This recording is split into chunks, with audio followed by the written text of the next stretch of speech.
इकडे 50 खोके घ्यायचे आणि तिकडे गंगेत जाऊन डुबकी मारायची अशी टीका ठाकरेंनी केली आहे. गंगेत कितीही डुबक्या मारल्या तरी गद्दारीचा शिक्का पुसला जाणार नाही असंही ठाकरेंनी म्हटलंय.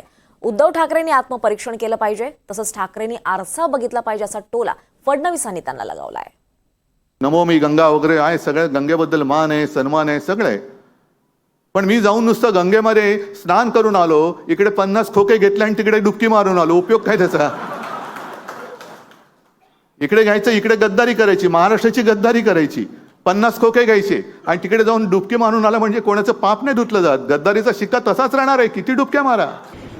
उद्धव ठाकरे हे अशा गोष्टी बोलत असतात.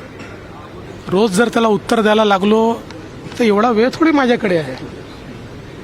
पहिल्यांदा उद्धव ठाकरेंनी आत्मपरीक्षण केलं पाहिजे की समजा तेच जर खरे होते आणि हे जर गद्दार होते तर काय महाराष्ट्रातल्या जनतेने गद्दारांना वोट केलाय? हा तर महाराष्ट्रातल्या जनतेचा अपमान आहे.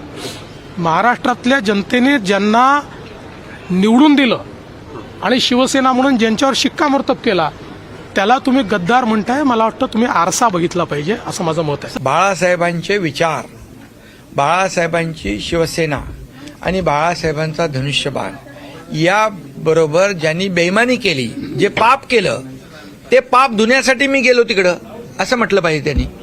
आणि म्हणून त्यांनी पाप केलं. बाळासाहेबांचे विचार घाण ठेवण्याचं, घाण टाकण्याचं, बाळासाहेबांचे विचार सोडण्याचं, धनुष्यबाण घाण टाकण्याचं पाप केलं.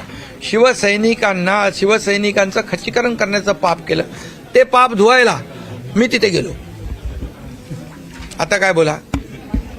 आणि ते पाप लपवायला लंडनमध्ये जातात. आता बोला.